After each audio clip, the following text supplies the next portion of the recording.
Here.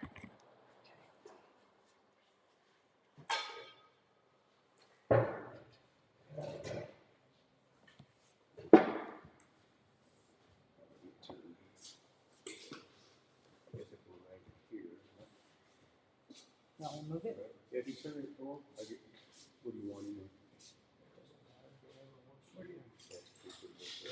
Yeah, there you go. Perfect. Right on. Yeah, straight your camera out a little bit. Tweak it this way a little bit. There, a little bit more. There we go. There we go. There we go. That's just coming through your phone. Yeah, it's 4K through the phone. It's all Apple products, and this is specifically designed to work with Apple products. So I just happened to stumble across it. It works. It works great. Yeah, it's a cool. I mean, Yeah. footage on it's pretty cool for a phone. And this is I had to dial it down. Hey, peeps! I see you guys in there. Can you guys hear us? Can you see us and hear us? Because we can see and hear ourselves. I hope they can see us. I think so. Yeah? Yeah. All right. Well, I think this is as good as it's going to get, people. So we're at Corbin Cash with David Souza. He's the man. So, owner. Do you call yourself a master distiller, or is it another word? Founder, yeah, lead distiller, head distiller. You know, Where it's like I always jumble with the master distiller because I didn't go to school. Master. But you know, everybody's like, you know, we created it from scratch. So Hey, I'm into that. I do have I know we're at Corbin Cash. We're going to drink some Corbin Cash stuff and sip on it, and we will do a little bit of. Oh, you can hear us fine. Cool. See, the old school shotgun mic came through. See, that one's garbage now. Okay, people, I gotta explain something real quick. Since I switched over to this, I need to get the lavalier mics that I got the Rode mics. They're way too expensive, but we got them because we wanted to be clearer for you guys. Got them, but then once we got them, went to go try to use them, and then found out that you need this little tiny cable that doesn't come with the pack to use it with a computer. So that's out. Next live stream, we'll have those on for sure. I wanted you to be the first one to use it. Yeah, I was like, I'm all pumped up, gonna look all cool. Yeah, look, we got the Roman knives and all that stuff. Well, you got a mustache, but awesome. there you go. As soon as you tell me which one's yours. Okay. Yeah. How long have you been doing 16 years. Yeah, we were talking about that today. It's been 2007 when we started, and got started in my garage and kind of toying around with different recipes, and we launched, actually licensed the distillery in 2009. So yeah, been a journey in learning to enjoy it. Talk a little louder. Okay, well, this is we'll talk louder, but this is probably as good as it's going to get because I had the mic I've been using crapped out. Got the lavalier mics, the Rode mics. Didn't get a little cable it was supposed to have. So I went to the old school, the first mic I had, and it's actually working. It's at least working. Yeah. We'll learn it So soon. we'll speak really loud. So. Those of you who don't know, where did you come up with the name? We'll do a little recap. Where did you come up with the name Corbin Cash? So Corbin Cash is from my son. He's the 5th generation, and we couldn't use our last name, Souza, too much like the tequila Souza. So I thought I gotta name my kid something cool so we can call the whiskey after. Yeah. So yeah, Corbin's first name, Cash is his middle name. And you came over. Your grandfather came over from my great-grandfather. Great-grandfather. So my great-grandfather came over from Portugal from the Azore Islands through Boston, landed in Boston, took the train out to Santa Cruz. Then he worked in the silver mines for 6 or 8 months, saved up a little money, and then ended up coming down to Atwater, assuming because a large Portuguese community here. So he found his way here, which I always joke is like Carmel and Salinas Valley was Yeah. nice and cool and really close. And he came to, which would have been more like Portugal, but Yeah. instead he came to the Especially hottest the part. Azores, right? Yeah. The Azores. Which island? He was from Terceira. Ah. Okay, I think we're going there this year. We're going In to June. Terceira this year. In June. So my grandfather's from Pico. Pico, okay. Pico. Yeah. So, fun fact about the 1917 Merced Rye, which is the best rye on this planet. You've heard me say it before. It is the best rye on this planet. I mean, I enjoy the single barrels, maybe a little more, but I think it's more approachable to someone just getting, even at 123 proof. Still approachable. It's still approachable. I mean, of course, you have your 90 proof Merced Rye. It's absolutely delicious. But I think once you get used to the higher proof, it's where all the flavor is, right? Once you go up, you kind of never go back. Yeah, it's hard. Unless it's just whatever you're sipping on just is blowing up with flavor. Mm-hmm. It's hard to go on. For me, it's hard to go under that 100 proof mark. It's got to be these high 90s most of the time. Most of the time. Well, I think that's how your palate develops, right? Yeah. It's kind of you're not going to get most people to switch into whiskey if they're starting at 120, 130. Oh, no. But you start at that, just the difference between 80 and 90 is big. But then over the 100 is where, I think the more experienced drinkers go. So I think every brand has to have that lower proof to get people into it.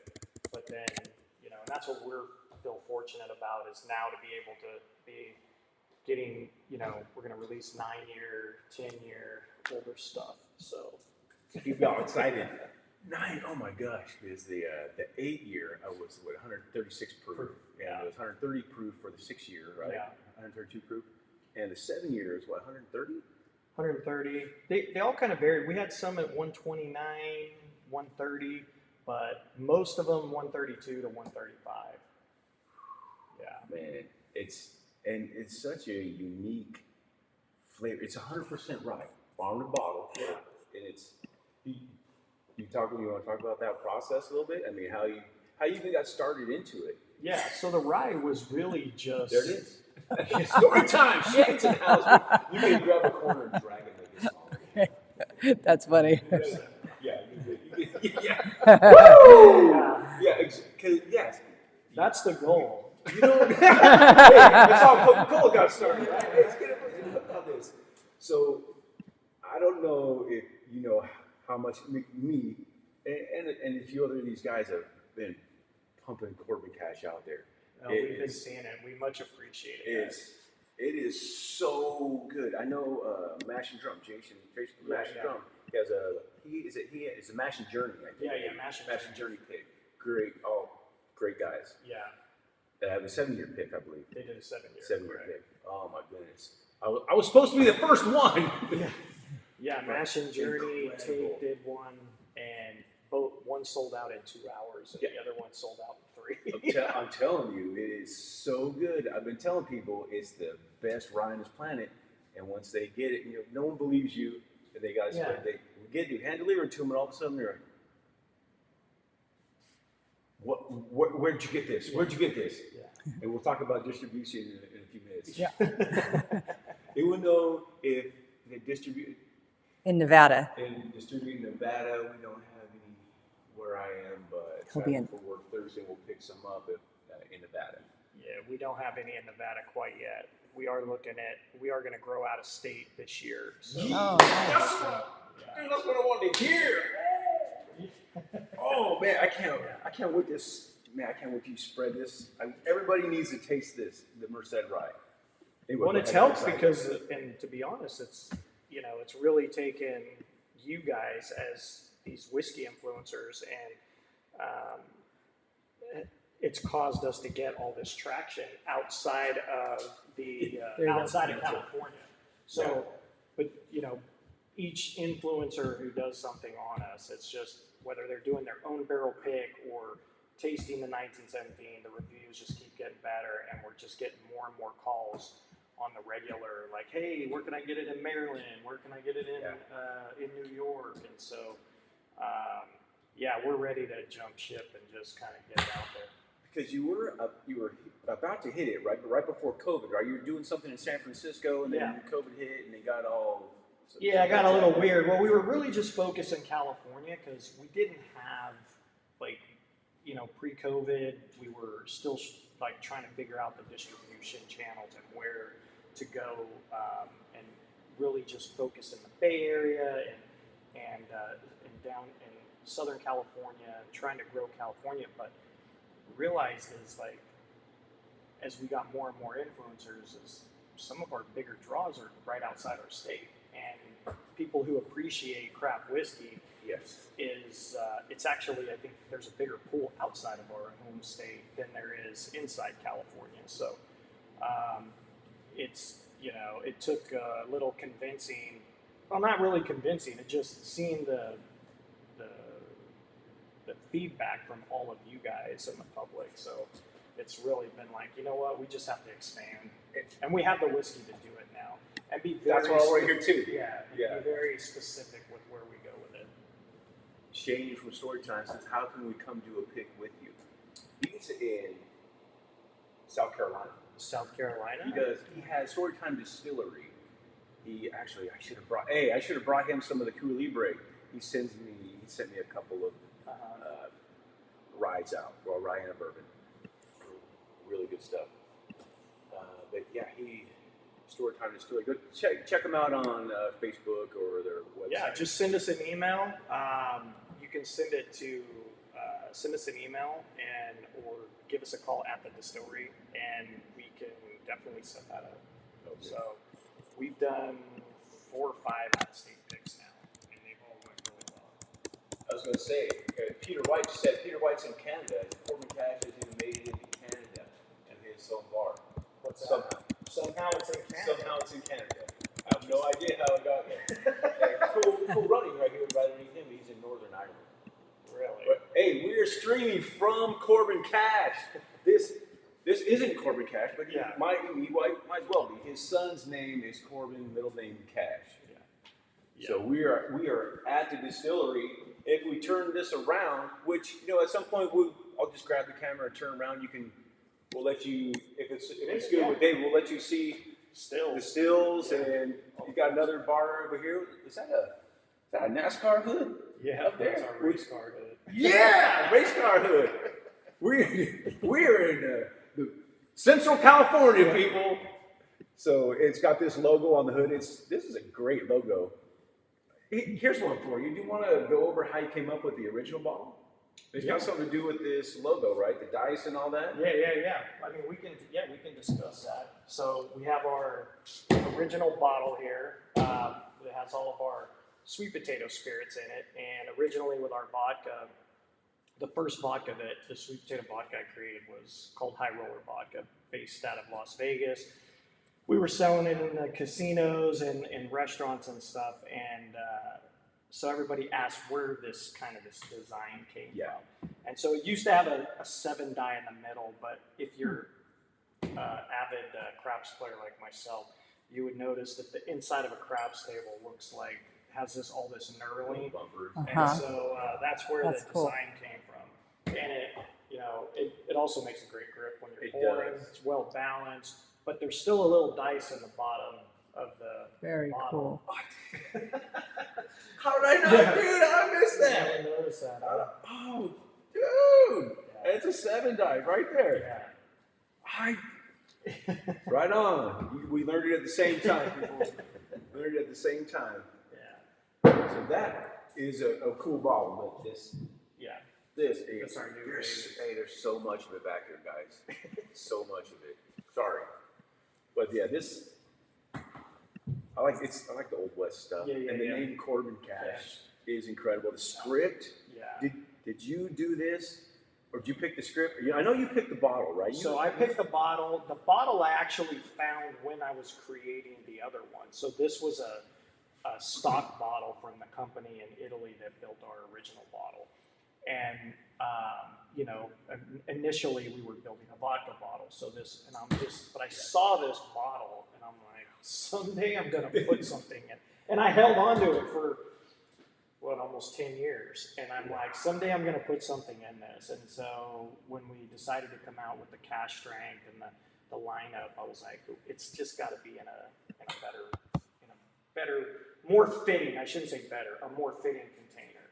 And this was always sitting on my shelf. So, and everybody loved it. Like, this screams Old West, the script, the bottle shape, the name, even. This, I would say this and Smoke Wagon bottle are just, they're my two favorite bottles for that reason. Yeah. I mean, the regular small batch. Uncut, unfiltered bottle. It's got the texture on it, not just the print. But these three, the most badass bottles in the industry, I think. Well, it's so, to me, it's classic.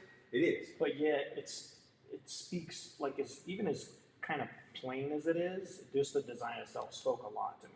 And when I saw it full of dark spirit, I'm just like, okay, now I'm guaranteed gonna suffer.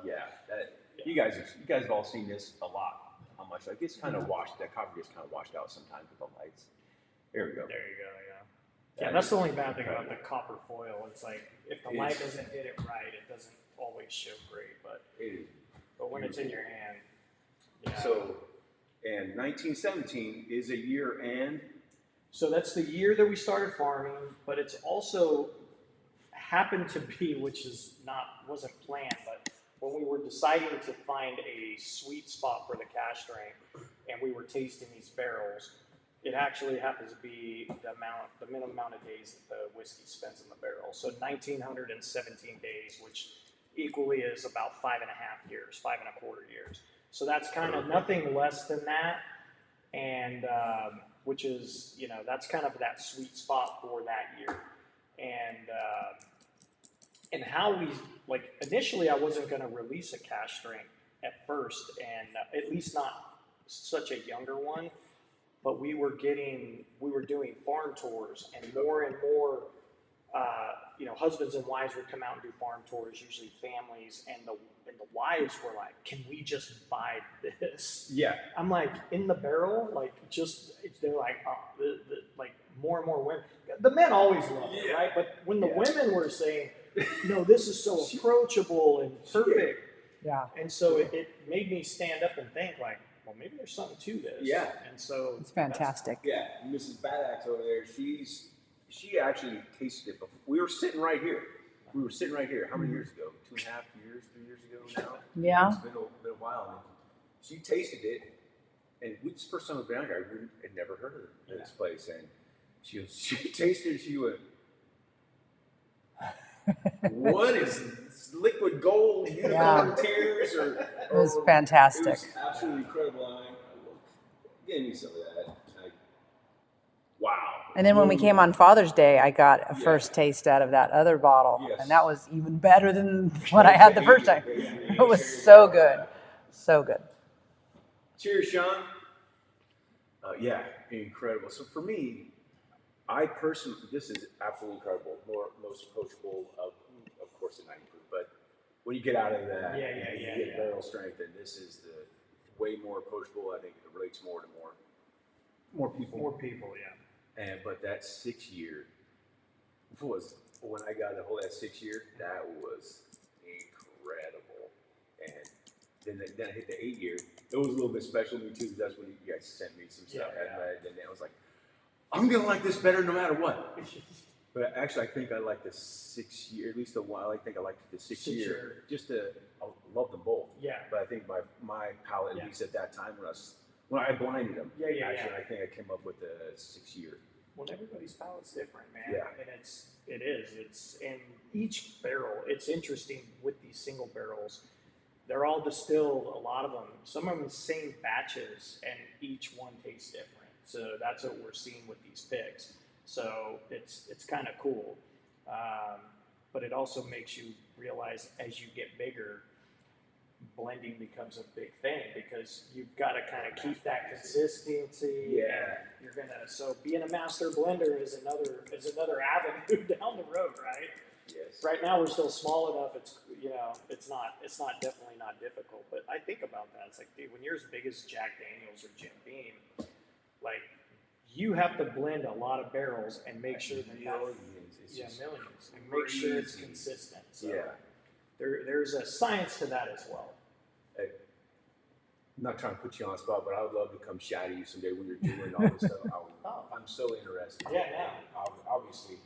yeah. I was YouTube channel about them. I'm super interested. Yeah. Let you guys off the hook. I'm super interested in this stuff. Yeah, come out anytime. 7 year.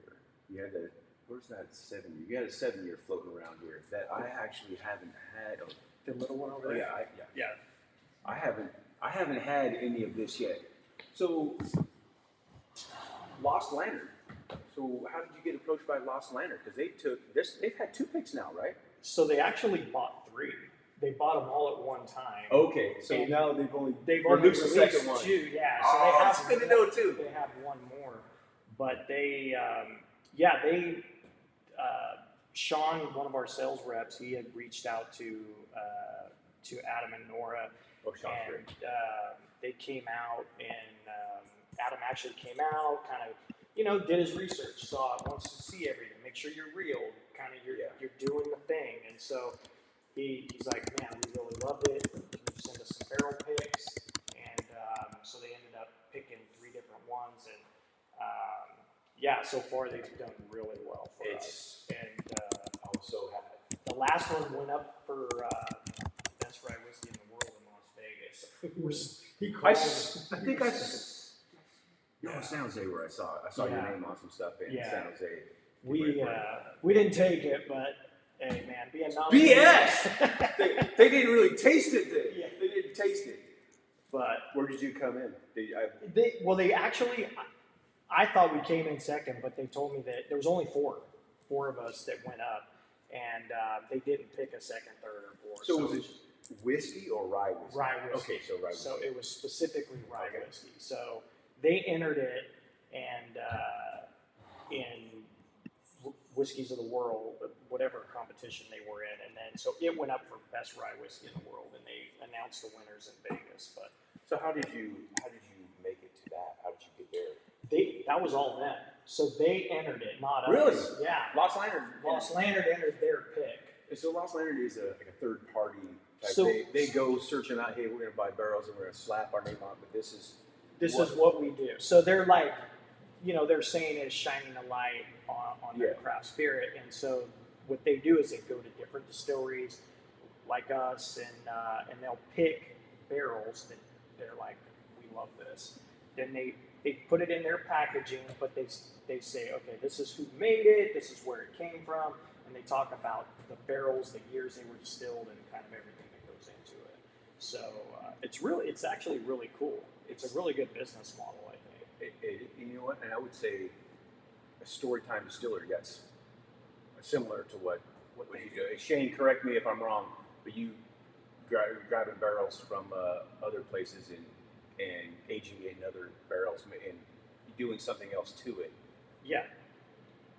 But they're not doing anything else to yours. They're just not a very big rye guy, but Corbin Cash 1917 rye on Bax's recommendation is fantastic. Yeah, Dave Vogelstein.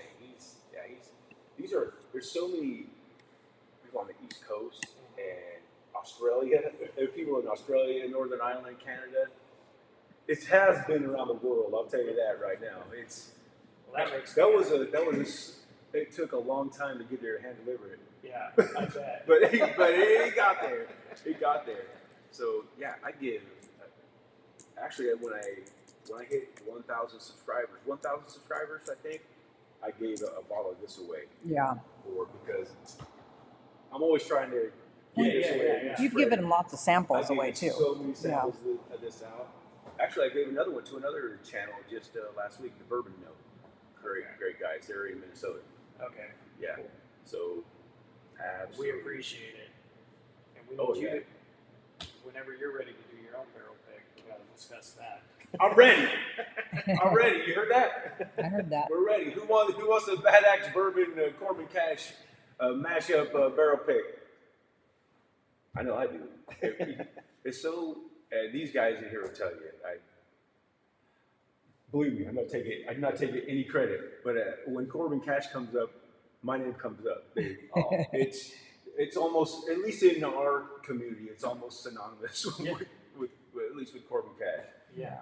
No, we see it. Like, we see it, you know, I don't get on social much, but my wife is always on social, and she's like, oh, look who's doing this. This is, you know, she points it out to me. I can't get on there and stay too much time because I'm too busy working, and I love it, but I get distracted. It's like a rabbit hole. It is. It's a lot of work. Yeah. I actually have to focus on the business, but she does a great job. Okay. I do. Do it. Yeah. Oh yeah. I've been ready. He said he won't shut up about it. See, I told you he won't shut up about it. It's true. But you know, when you can get the best in the world so early, Right. It's hard to shut up about it. You know, you're screaming from the mountaintops. Look at this community is incredible. To go so far as to if someone's in need of something, everyone just jumps on it and helps each other. That's awesome. GoFundMe or whatever. No matter what, everyone helps each other's community. It's incredible community. Thank you, everybody. Well, and that's the way it's supposed to be. Mm-hmm. That's the way life should be. That's the way it used to be in the old days, right? Yeah. You know, whether it was your neighbor, your relative, whatever. And we need more of that in the world. And your grandfather, great-grandfather, I mean, it's in bringing all that, all that hard work, the tradition and hard work over. And my grandfather owned a dairy, and Tracy too. It's just seeing them till they're and dairy's the tractor. Yeah. Well, and the dairy's another thing. I mean, we had a dairy too. My great-grandfather had the dairy. We had farming. But the dairy's like 7 days a week, 24/7. It does not shut off. It doesn't shut off. Like, no.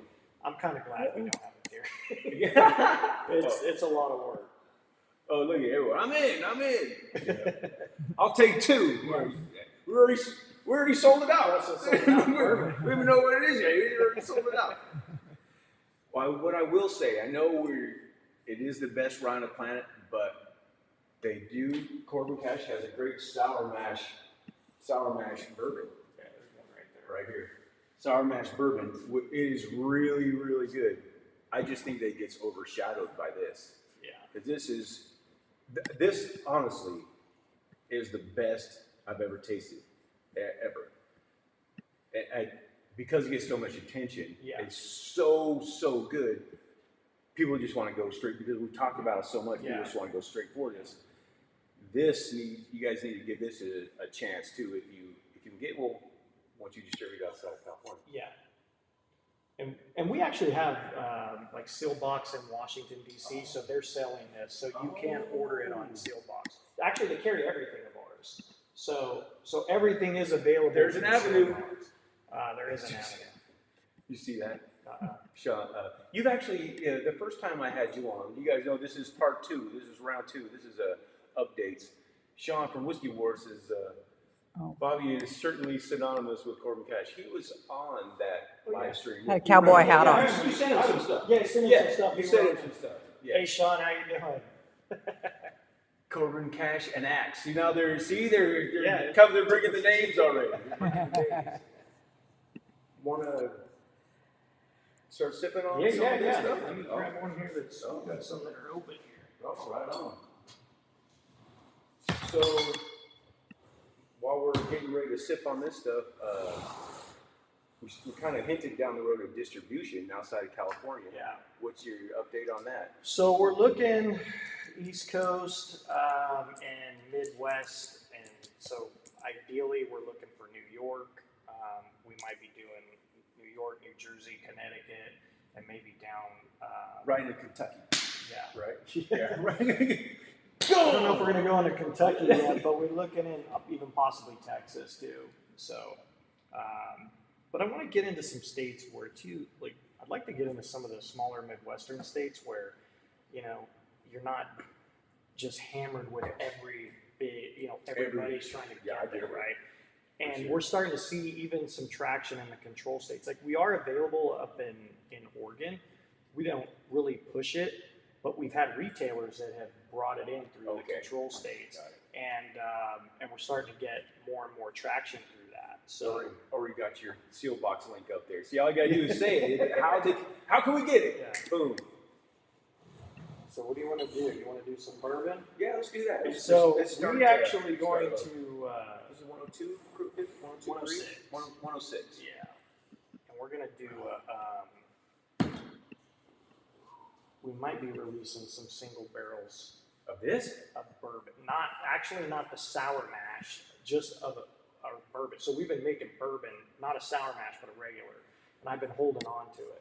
So our next release of this is going to be 6 years. This is only 4, so that everything's 6. But we've got another bourbon that we've been making that has a little bit different malt than this one. Okay. That we didn't do in a sour mash style. Okay. So this one we did So sweet mash, right? a little bit sweeter. So it's more like this is a little more muted sweetness, and that's why I wanted to make a sour mash. But then everybody's, well, you're just gonna make a bourbon. We said bourbon. You didn't even want to make a bourbon at first, right? Because you're not into sweet stuff. I wasn't That's why into you lean sweet. towards Yeah, rye, not right? that's why I always lean towards rye. But then everybody's like, well, when are you gonna make a bourbon? So then we started kind of making sour mash bourbon, and then This does have a little bit of a sweet nose, though. it's got a sweeter nose. But I feel like if you compared it to something like a Jim Beam, right? It's going to be a muted. Yeah. This is going to be a more savory than sweet bourbon. I would agree with that. Yeah. Not that It you kind of need to. has that. It has a little bit of. I don't know what's the.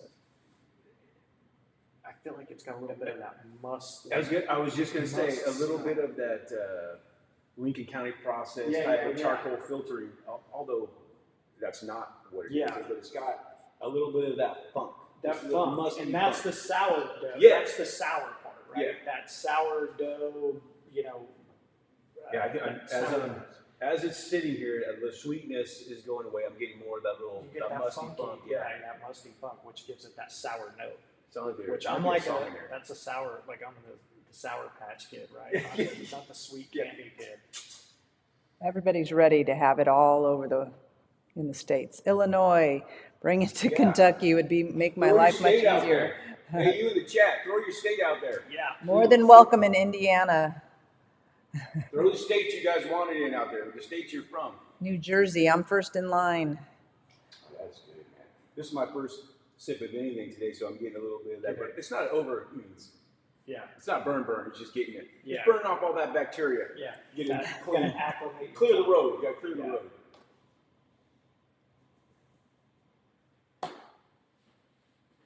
That is good stuff. I don't drink this enough. I drink this all the time. But you know what's funny is my wife made me an old fashioned the other day with a bourbon, and I actually loved it. All right. It was funny because that's my go-to is the high proof, but yeah, there was something about So it. she made it with this. With 106 a proof. sour mash. So we actually we put one up there on the drink menu now. Okay, bourbon sour mash old fashioned. Hey, towards the end of this, we'll turn the camera around. We'll let you guys see the rest of this. But there's the 1917 Grand Old Fashioned. Is that the one I had that I loved? Yes, it is so good. If you guys have this, hand delivered or whatever. If you have it, make an old fashioned with that. It is incredible. Yeah. So I think the recipe is online, isn't it?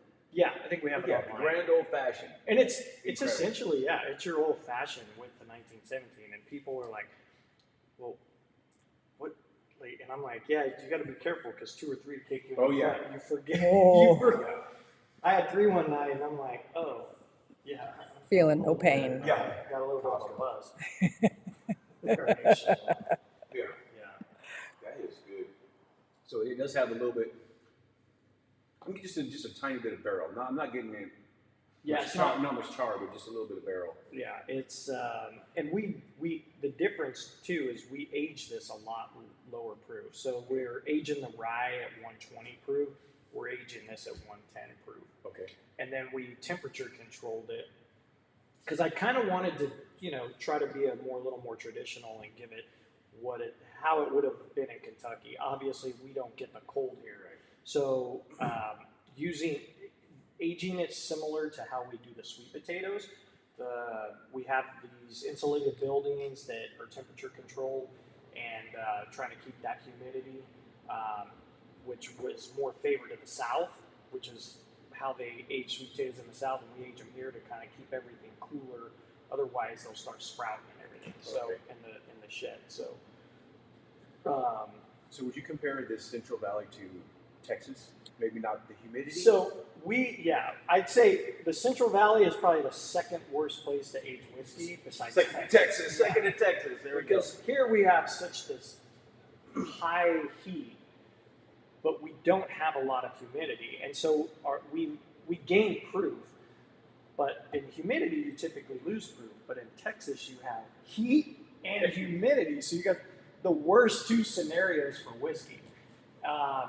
Maybe in Dallas they get a little bit cooler, but it's definitely, I think their losses are pretty heavy compared to ours, because we'll lose. Oh, the Angels share. Yeah, the Angels share. So we lose typically on average, we lose 10%, a minimum of 10% the first year, and then 5% every year after that. Oh my goodness, that sounds like a lot. I mean, it just goes like a 401k compound, right? Yeah. 5% of this, or then 5% of the next. And some barrels are worse than others. Like if you get a barrel that has a little bit of a leak in it or anything, we just emptied a barrel, this K&L pig, and initially I think they were just going to do a half barrel, and we called them up and dude, there was only 18 gallons in the barrel. It was a 53? 53 gallons. We got 18 cases out of it. So it was, that's rough. Yeah, so those are the scary ones that you don't. Every once in a while, you just get sucker punched with these, and they're the higher ones in the rick house. They're going to evaporate a little more, and it's crazy because when you go in there, I was in there today, and we've had this great weather. Yeah, it's been great lately. Yeah, it's been great, but then this afternoon, I'm in the warehouse, and I'm down, and it's cool. I'm climbing up on the barrels, and just going up 6 feet, it was about 7 degrees difference in there. But we've got the sun beating on the south wall, and so you could feel that heat difference. And so now you got to come up. You got to come up with south wall side. Right. That's what makes it more exclusive, right? Yeah. We got 1917 Merced Rye south wall side, right? Then you got north wall side. Which one? They're going to taste different. Yeah. Right? Well, I'll tell you. Speaking of that, which we haven't really told anybody, but we're going to be coming out with a bottled and bond.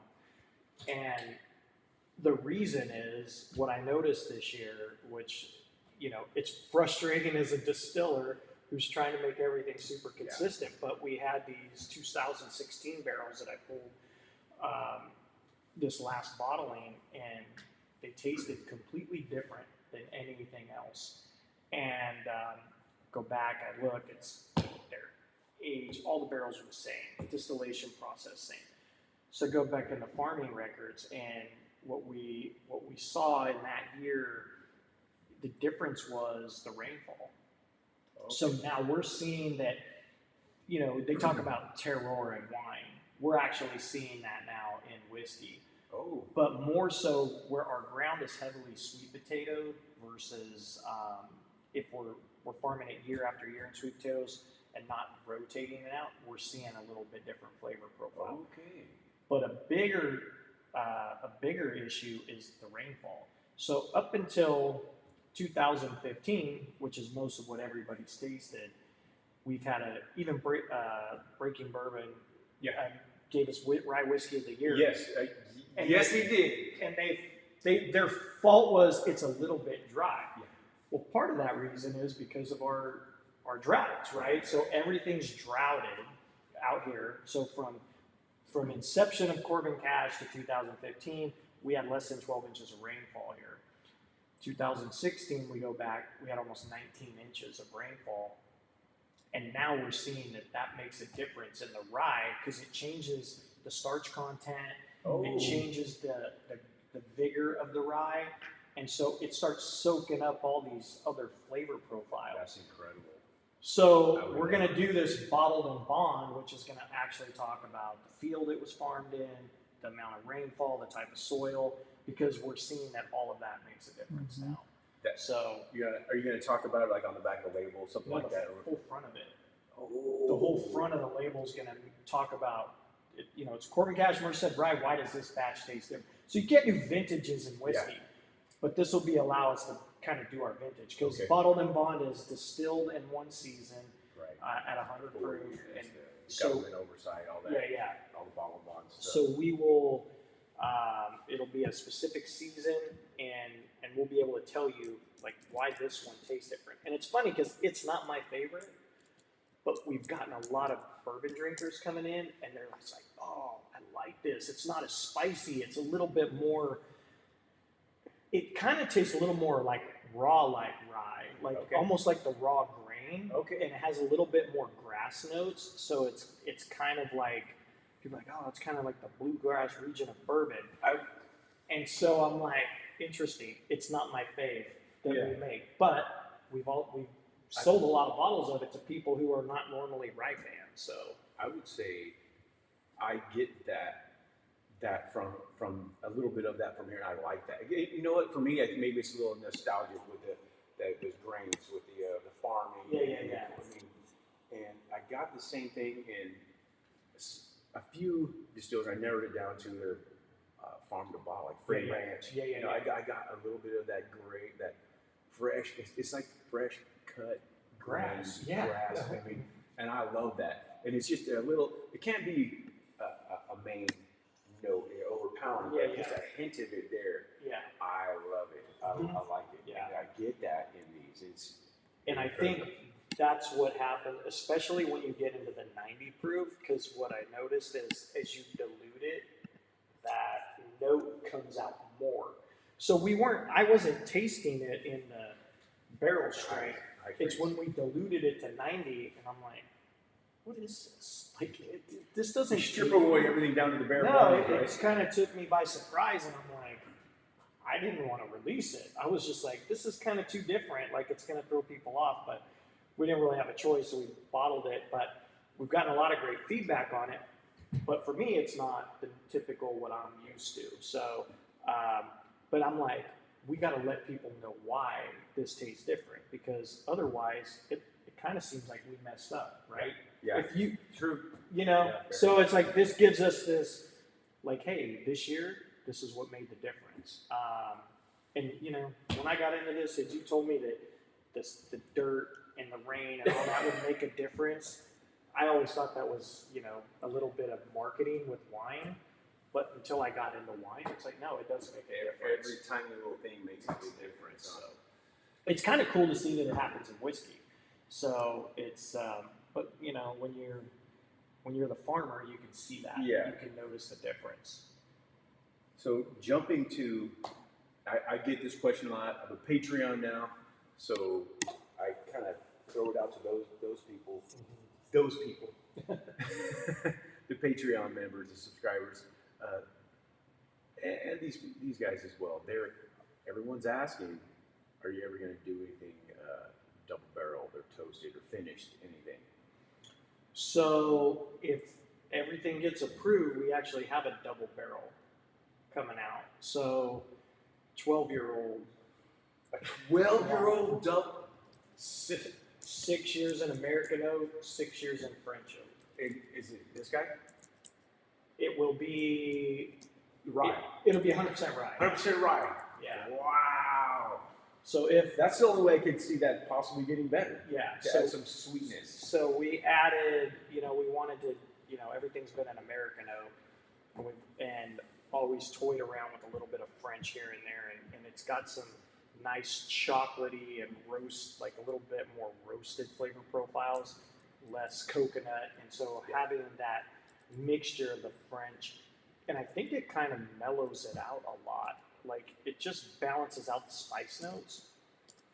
But yeah, so we just put in for the label approval on it. So hopefully it will be 12 years in February. So 12-year double barrel. Double barrel. Merced Rye, 100% rye. See, and I'm assuming, I'm hoping, the way I read it, I believe we can do that. So with bourbon, you can't. You can't put an age statement on it. It's if you finish it, it becomes finished. Oh yes, correct. With bourbon, bourbon's got these really strict rules, and so I just assumed We, Everybody need this. so yeah, we'll keep you posted when it gets. Take my money. I'm telling you, they already know how great this is. Yeah. Now you got to get 6 years in American and then 6 years French. French, yeah. And we had to temperature control it kind of like we did the sour mash because otherwise there wouldn't be nothing left in the barrels. Oh my goodness. No, my goodness, I'm all pumped up about this now. Oh my goodness. I'm ready for either one of those. Try this one? Either one, yeah, either one. Whichever one you want for. I'm good with either one. Thank you so much.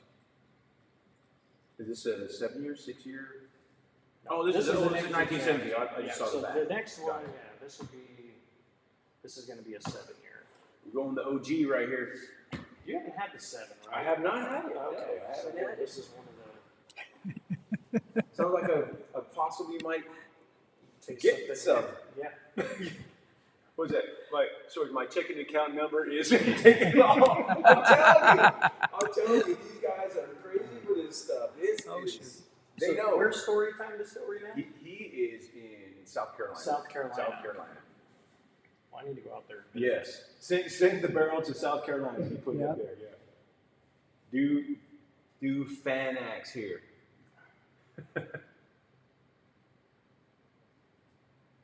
Oh my gosh. Yes, it's so much more spicier than the bourbon, right? It is. But I like that. Yeah, I do too. And so the 90 proof rye that we did, it kind of tastes more like that with a little more grass note in it. Yeah. Like which I'll take that. Like I said, some people love it, but this is like, see, when I drink this, I'm like, okay, this is This is good. Hey, if you like rye, even if you don't like rye, that's the great thing about the 1917, even the 90 proof 1917. If you don't like rye, or you think you don't like rye, once they try this, they're like, Well, I think maybe I should start getting into rye and giving rye a chance because this is absolutely. And that's this what is a gateway. Yeah. This is a Well, and I gateway think that's here. what's been so special for us with all of you guys, whiskey influencers, is like and it was funny because Darren Leonardo, the guy I went to high school with, a friend of mine, he's part of Mash and Drum, and he'd been telling them for years, oh, you need to try Corbin Cash, and they have mostly bourbon guys, and he said, and so they said, well, Darren's been growing up. Would you mind doing a live stream? And if we enjoy it, we will. Nancy Fraser. Huh. So, Really want to taste your creations, David. So sorry I haven't had a chance just yet. well, we'll get her some. I'll be seeing her soon, hopefully. But they're like, well, we have mostly bourbon drinkers, but if we like the rye, we'll do a barrel pick. And so we did the tasting, and then they were like, we don't know which one to pick. And then they ended up then one of the other gentlemen in the group ended up buying his own barrel, so he went and they ended up with the two, with take and mash and drum. But it was very heartwarming for me to see that a lot of bourbon guys took to the rye. It is. So This is an easy crossover. yeah, That's what I'm saying. If you're a regular whiskey drinker, bourbon drinker, yeah, you're already used to the proof, right? So yeah. the 123, okay. So my sweet spot would be, or in general, probably 110 plus or minus. Yeah. For most things. things. But this 123 proof on this is perfect. You got this one. You nailed this one. This is incredible. But now, well, you can thank the whiskey drinkers' wives. Yes, that's right. Women of whiskey. Thank the women of whiskey. The women of whiskey is why we even thought of it. I tell everybody every time she's in one of my videos or on live stream, way more views, way more. She keeps me on track. She goes, "All right, Bowen." Yeah, keeps me in check. But she is way better at this than me. It's a sensory thing. Yeah. I think. I don't know. Correct me if I'm wrong, guys. Physiologically, I believe women are more attuned to Sense, nosing. far as nose and taste. It just Men are visual. yeah. Tactile. Yeah, texture. We're idiots. Pour, drink, good. And she's like, yeah, it's good. No, I don't need any more of that, or yeah, give me some more of that. Yeah. Before she even has any. But yeah, this is nail on the head right here. Let's try the 7-year that you haven't got to. I'm going in. This is the only one I haven't had. How about a Nancy Fraley Corbin Cash Woo! like Nancy Fraley, Corbin Cash. Here you go. collab? Too bad you gotta go back. Yeah. Where would you guys be without me? Cheers, brother. Cheers, brother. So this is 7 years, 130 proof. This is, for me, for my nose, this is sweeter on the nose. Yeah, a little bit sweeter than the 1917. Woo-wee. Wow, that is oh my gosh. Now some of the, I'm getting some of the must now, like sweet must now. And more viscosity. Oh my gosh, that is good. I'm taking that over the 1917. That is delicious. Yeah, 130. It's not much hotter, right? No, it doesn't come off hotter. It comes off about the same, or just have a little bit different texture. Yeah, I got a little bit more viscosity, I think. Mm-hmm. And it is definitely sweeter, and just a little bit, just a tiny bit of the funk, just a tiny bit. But and it goes away pretty quickly. Yeah. Here we go. Oh, hell yeah! Be totally in on that collab. Nancy Fraley here. That would be incredible. She got the star eyes. Starstruck. You know, she lives locally, right? She lives in Berkeley. Really? Yeah. I did not know that. Yeah, she's local. Oh, well, we got to get together. Yeah, we got to. When he says we, he means all of us. When he says we, I'm always included. We're always included in the we. Let's get that straight. You're right there on the way. Right? That's right. I'm the in between person. I'm halfway point.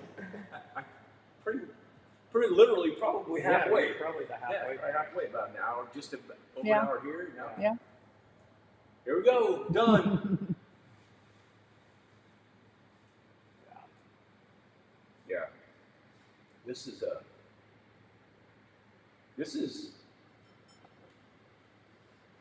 I'd have to do the 6 years side by side because. Yeah. This one's. I'm saying this is the best one out here. So far for me, I'd have to.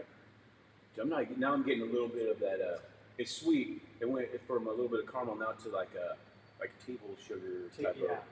It's weird how sweet it is compared. It is, and it's 130 proof. It's incredible. It's so much sweeter than this one. If you guys, sometimes I think it's being aged longer in the barrel, and with the barrels being heavily charred, that caramelized sugar. It just sucks it out, and the viscosity really holds up, which is interesting to see. But I think part of that too is the way we distill it. With these smaller pot stills, we have a lot more control of leaving more flavor and letting some of that pass through. Because I mean, you even see with our vodka how much leg the vodka has. People are like, really. Sweet potato vodka, people. If you never had sweet potato vodka, it's the best vodka I've ever had too.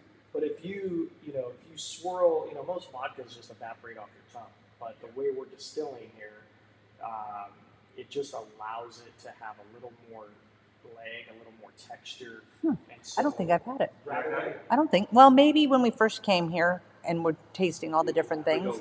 But until people really look at it, and you just see the legs on it, and and everyone's like, how do you get it so sweet? And it's just, I think there's just a residual sugar, but we're not ripping it off at 196 proof either, like most vodkas. So that's allowing it to distill at that lower proof gives it more texture and more complexity.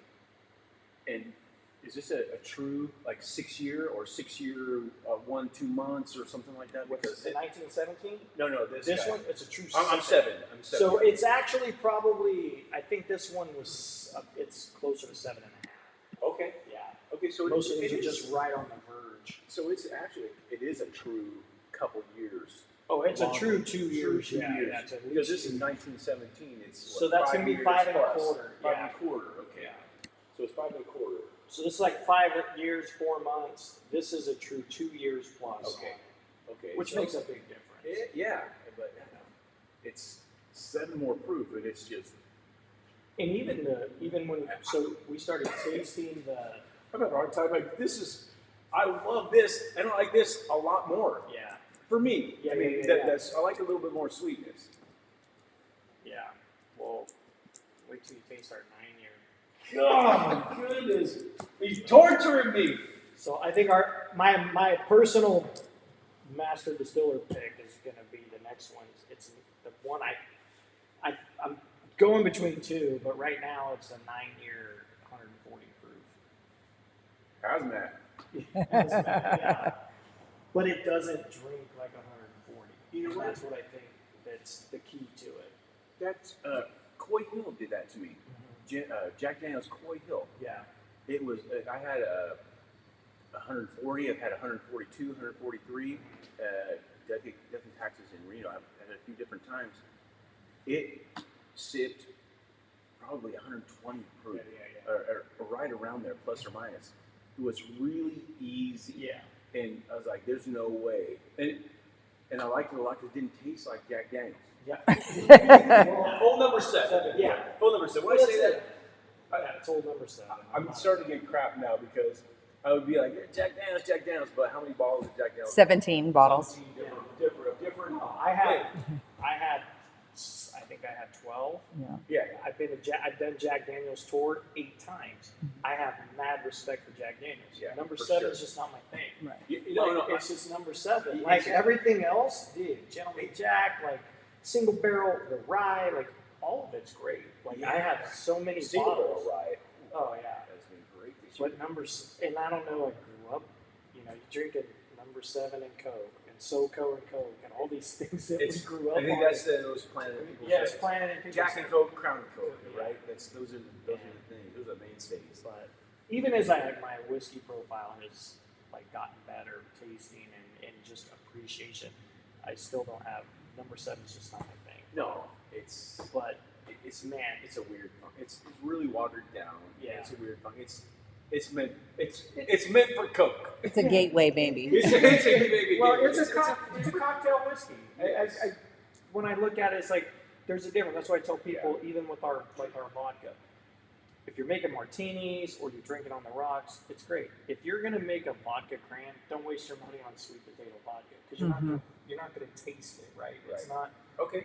So I would say don't spend the money. Like get it. You can get a less expensive vodka if you're drinking screwdrivers or vodka cran. But if you're trying to drink a spirit-forward cocktail like a martini, I mean, we win a ton of awards with that on like a martini vodka. Yeah. But that's a spirit-forward. That's like drinking an old-fashioned, right? That's the old-fashioned of the vodka world. Right. So, and those things make a big difference. So I think that's where the craft spirits and these higher-end premiumization is really moving up. Hey, peeps in the chat, you guys got any questions for David? Start throwing them out there. Yeah, that's because number 7 is terrible, like drinking cards. I agree. It is not good at all. Which is crazy. It's the number 1 selling whiskey in the world. Yeah, oh my goodness. It tells it's you got to be the Jack and Coke. Though, yeah. Because it's just there, right? Oh, I need Jack. Because you can't make Jack and Coke without Jack, no, right? Exactly. You can't make it with Jim. Well, and it's priced for that younger generation. Yeah. Definitely. It's definitely the gateway, right? Yeah. For sure. So any secrets you can tell us that you want to keep just right here? That's coming up. What are your so you want to distribute this? You're going to distribute outside California this year? Well, 2024. I'm sorry. I meant 2024. 2024. We're looking to distribute outside of California. How far out? You said New York, so you're going to try so to we're how many states? Specifically, we're looking at 3 to 4 states. Okay. That's what we're looking for. But we're also looking for distributor partners. So if any of you have distributors that you know that are key on craft, we're definitely trying to stay away from the bigger ones that have just, you can't compete in the house when you're in the same house as all the big guys. Oh, we don't get the attention. But right. We're pumping up your Merced Rye though here. Rye in the works. Merced Rye. Well, your blended whiskey is. Well, the blended whiskey is actually sweet tail and rye. So, but like a high rye bourbon, I'm assuming is what he's asking for. So I guess it's what you consider high rye. So our bourbon. Blended whiskey is great, by the way. Our bourbon is probably. I'm trying to think of what I did the mash on that. It's not that high. It's probably 20%. So it's not a real high rye bourbon. But I do. It's going to be a little while for it. But we just made a 60. So it's a 60% rye, 30% corn, and a 10% smoked apple malt. So, I thought you were going to say barley. I'm like, smoked apple malt. Smoked apple malt. It just went in the barrel, so you'll be waiting for a while. But that's okay. Now you piqued my I've interest. been toying with a lot of different malts lately. That's and the interesting. smoky side, because I'm a big mezcal fan, Okay. and I've been getting into smoke. Scotch more. I love smoke. So I always thought I hated Scotch. I just didn't like peaty Scotch. Oh, same here. Sugar Kitty in here. He sent me a bunch of scotches. I said, you gotta go low on the peat. I'm not. And of course, in the Space Side and Isla and all that, I said, this guy knows his Scotch, and he was. I did a live stream with him on there. He just walked me through them all, and they were those. Every one of those scotches were delicious. There was one that had a little bit of peat. Which is the one that I didn't like as well as the rest. But you got to baby step into it. I'm like, I don't know if I want to even get into that part of it, but because there were so many really good scotches. That's how I learned how to drink. I had a gentleman in San Francisco who was like, you're just not drinking the right scotch. And so they got me into some, we have a question. Cooperages. So we use 3 different cooperages. We use Kelvin, we've used ISC, but our main cooperage we use is actually down in Fresno, Barrels Unlimited. And they do 59 and 53 heavy charred, so we do a number 5 char, which is our special char for us. And then it is our yard season. The reason we kind of went more with with Barrels Unlimited is we can get a 3-year yard seasoned barrel. So the flavor profile is hands down better. People don't realize that 1 year makes a big difference from 2 years. We've never done anything less than 2 years, but we started with Barrels Unlimited because they were local, but then their barrels were a little more pricey, and I'm like, is this worth it? So we started buying some from Kelvin and ISC and trying different ones. But when it came down to it, those barrels were worth the money. Okay. It's also local. Carbon footprint, much easier to get. They will build them when I need them.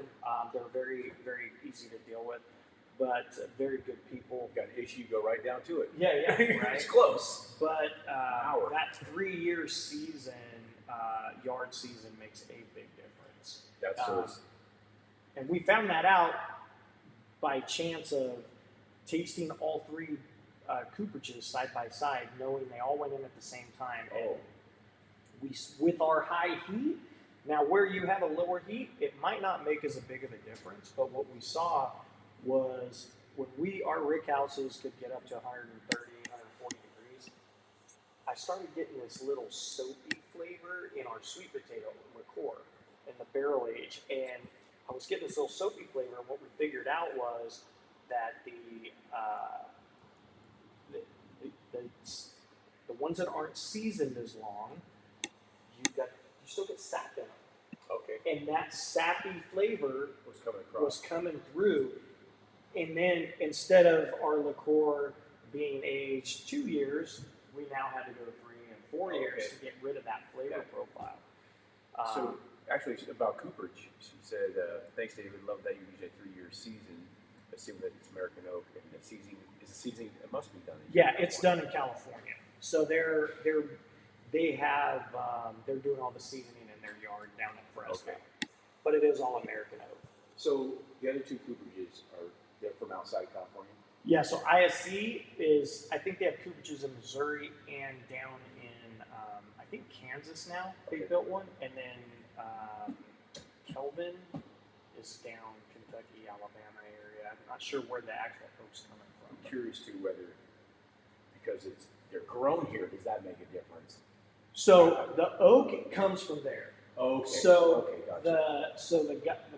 the local cooperages here are getting their oak from back there. Okay. So there's that. That doesn't. Yeah. There's not much American oak in here in California, and so the oak's all coming from back there, but they season it out here. Okay. Got it. Yeah, it's. We got cheers glass. The last dram. You must be new to the channel. Welcome, everybody. Mr. Lopez, the kid. Don't forget to hit that like. I appreciate that. I have. You brought some stuff. Yeah. Right? So I'm excited. actually, I have not had that. I almost brought Nancy Fraley. She blends for Still Austin as well. Okay. So this is, I think she pointed the 21090 guys in a direction in a rick house area, and they made this pick. They made this pick. But okay. I have her pick at home as well, which is absolutely incredible. I would say, of the 2, I should have just brought them both. I don't know why I didn't bring them both. Knucklehead. Well, I know that you're going on with these guys. That's why it popped in my head. In a few weeks. So, hey, you guys, November, mid to late November, he'll be on 21090. So we want some more stuff, got some more questions for David. He'll be on 21090 next month. And this is the 21090 pick right here. Nancy said, did you say a sappy or soapy flavor? So it was soapy, and it was a soapy flavor, and it took a lot longer to get rid of that flavor profile. Those barrels all came out of Missouri. Yeah. So I got the nose on this is so loaded with This is caramel. This bourbon. Yes, it's a bourbon. Still Austin past strength. Okay. The 21090 barrel pick. Okay. 116 proof. I got so much. It's a great nose. That's what I said. This is one of the best noses I've had on any whiskey. It really is. I will say, even better than Nancy's pick. The nose on this one is better to me. But I will say the palate is better on the pick that Nancy picked that I have.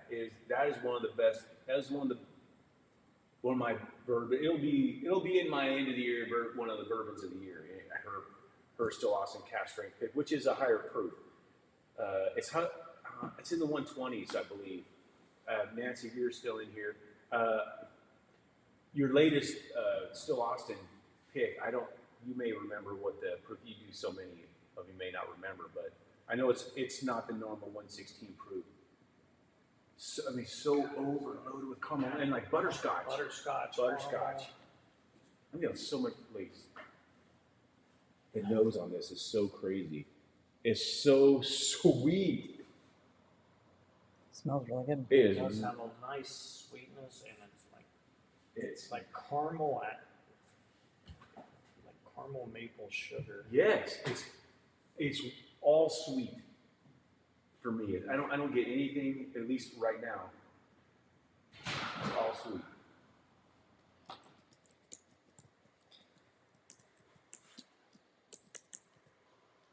Wow.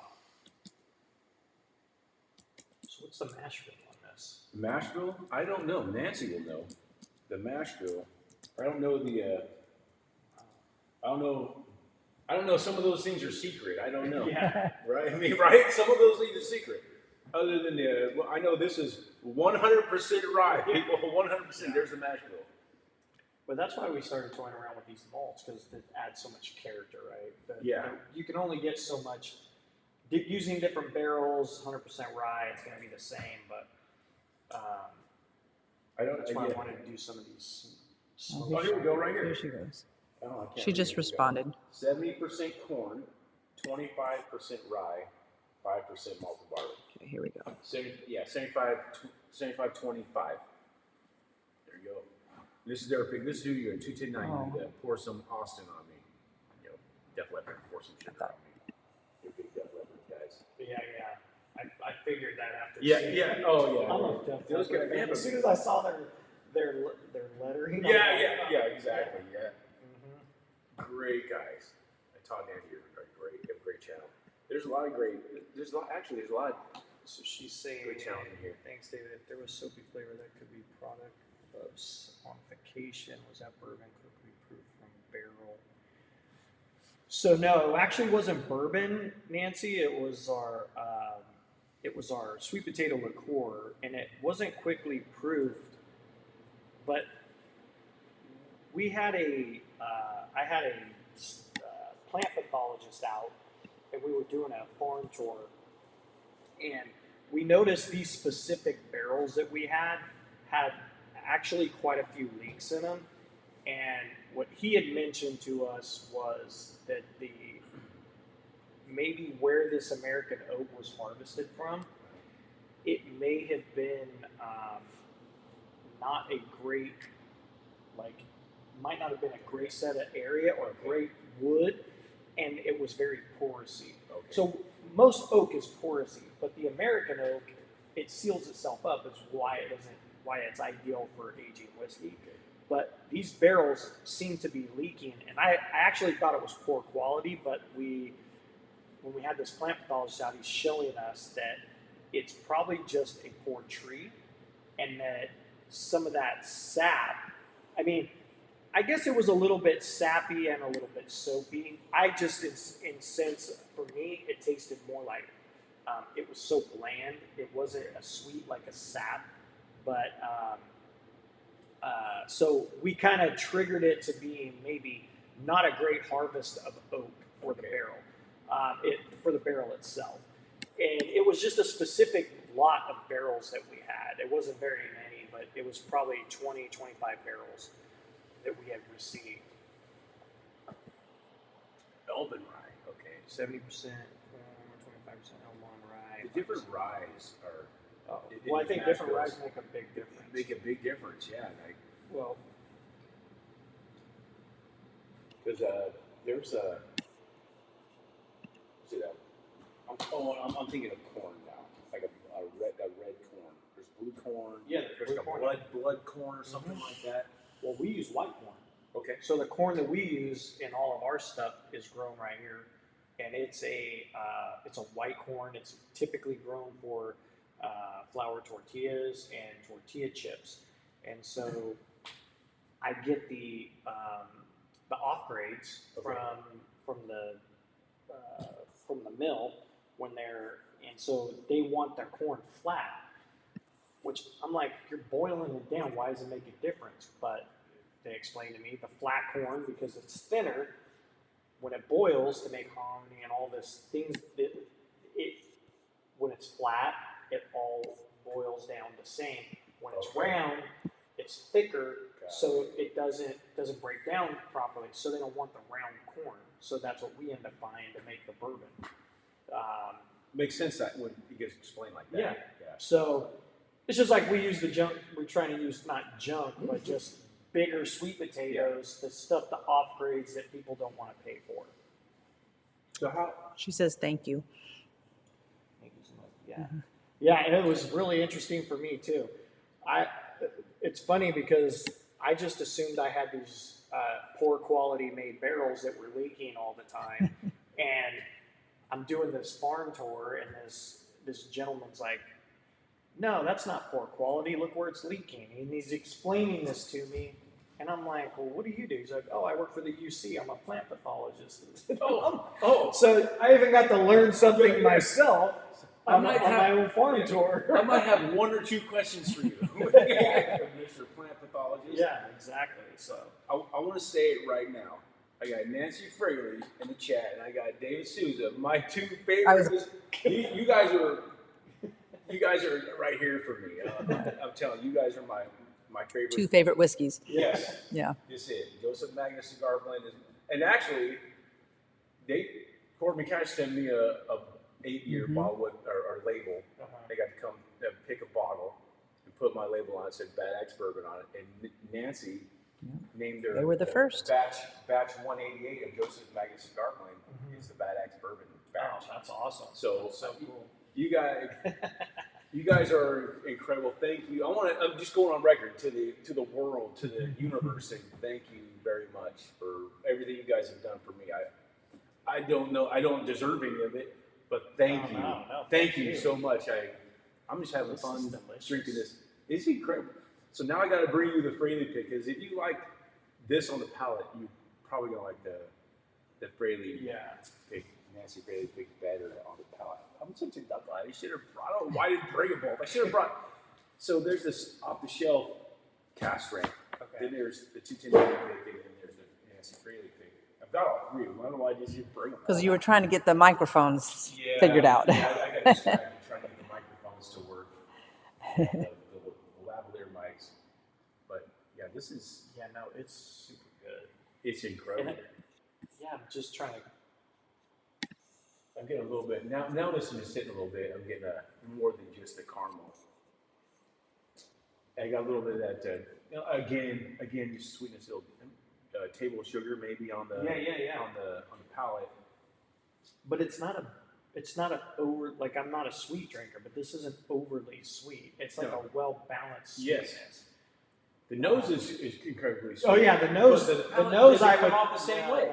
But the nose I would expect like sugary, table sugar, sweet, but it's like it's got a nice proof. It's well balanced. Yes. It's a sweet, but it's savory sweet. Yes.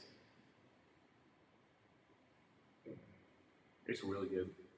Right off the bat, just right when it hits my tongue, I get a little bit of what I got on the nose, but it goes away. It doesn't stay super sweet, and I get a little bit of that table sugar. Just a little bit of sweetness, but a little bit of maybe a tiny bit of maybe smoke, a light char, but smoke, but almost like a toasted, like it's not a heavy smoke. It's just light. light. It's light smoke.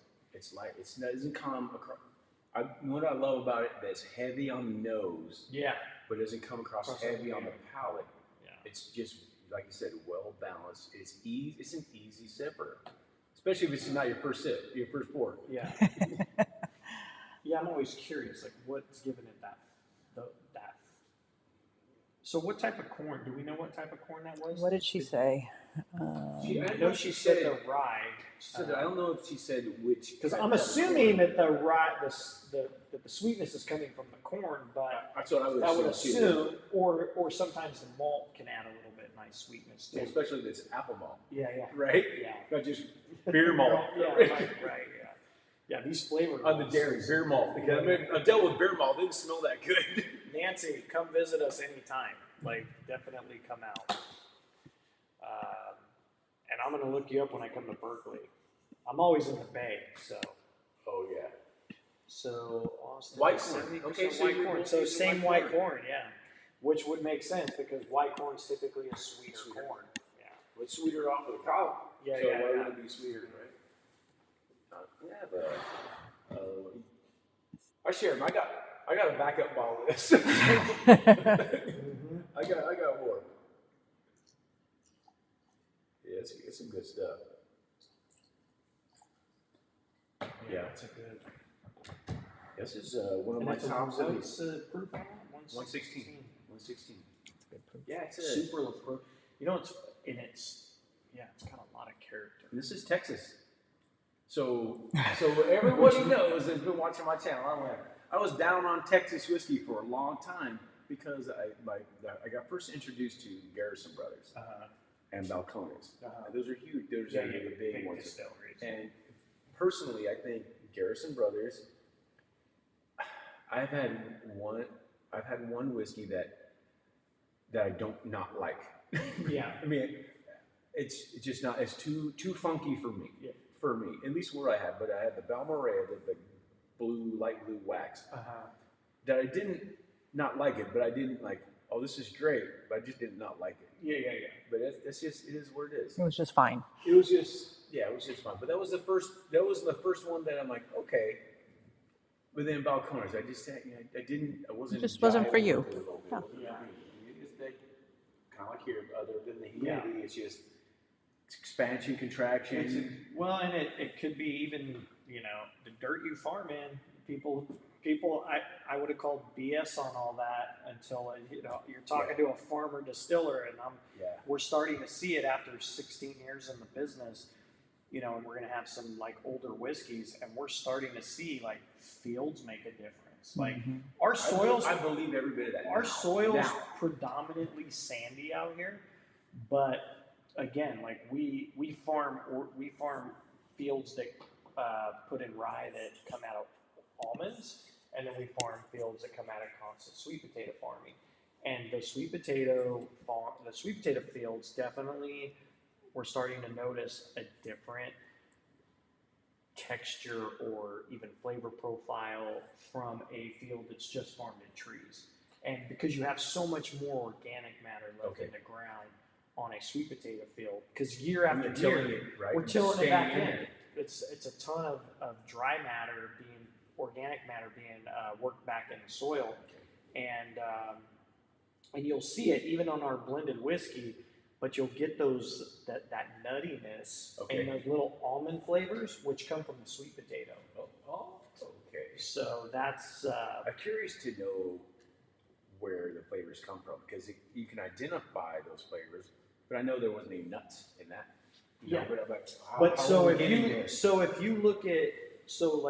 If you taste our sweet potato vodka, and it's a good example to play against our blended. The sweet potato vodka, depending on the varieties, we use a blend of varieties, but those varieties offer butterscotch notes. They offer an almond nuttiness to them. And when you're tasting a neutral spirit, because it's supposed to be neutral, but you taste it, well, you'll see that transcend in the whiskey. And now we're starting to see some of the heavier farm sweet potato fills that we're pulling the rye out of. Now that I'm keeping these kind of strict notes, you'll get these nutty flavor. And you're like, where's this coming from? Well, the only thing that makes sense is the sweet potato, because there's been sweet potatoes farming this year after year after year. Yeah, and you're talking about, there could be, 10,000 pounds per acre, say 10 bins, or maybe not 10 bins, 5 or 6 bins per acre of just small junk that's disked back in the field after harvest. Because all the small stuff or the brokens, they all just get left in the field, and we disk that back in for fertilizer and green manure and organic matter. So you will see a lot of that. So we're starting to notice it. It's like 16 years feels like a long time, but it's not. But it's really not. It's a whiskey business. The whiskey business, it's now if you include Scotch in that, it's nothing. It's a blink. Yeah, it's a blink of the eye. I'd be releasing my first batch of Scotch, right? Like if you were really releasing Scotch, 16 years would be your first batch. You're low end. You're low end. You'd be a premium. Yeah, almost right. Sean says Texas is the second greatest country in the U.S. Sean, dude. Sean's great, man. Sean, man, I feel like we've been disconnected lately, man. I've been in your live a little bit, you've been in mine, saying hi, but man, I'll tell you, connect with you again. If we could cut California into 3 states, we'd be pretty cool. Yeah, right. Right here in the Central Valley, we'd be the coolest. because the northern and southern California be fighting. Yeah. They all be trying to win us over, right? Don't forget who farms your food. Yep, exactly. That's right. I think that's this biggest economy in the world, something like that. Well, sometimes it's frustrating because we as Californians, we get hated on a lot. Like I go to other states and they're like, oh, it's all beaches and surfing, and I'm like, not where I live. It's desert and tractors and Well, Nancy's, let me see, my apologies. I'm gonna Cash cash out. out. I'm currently in Nashville. That's right. Going a long week. That's right. She's we've been in contact on Instagram. She's over there finishing some stuff up there. She can't wait to watch the rest of the episode. And David, deeply respect your work. Have a good night, Nancy. Nice to meet you virtually. Yes. And Nancy, I hope all is going well. Yeah, we've been DMing. I hope all is going well.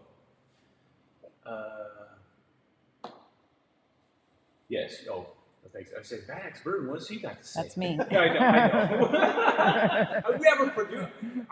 Actually, I love the way this is going. I like to have a producer over here. She gets to do all that. Yeah. Those stuff up there. This is great. I don't have to do any of this stuff. Don't have to see any of it. Yeah. You get This to is great. enjoy it. We're gonna do it like this rest of the time now. She says Sure.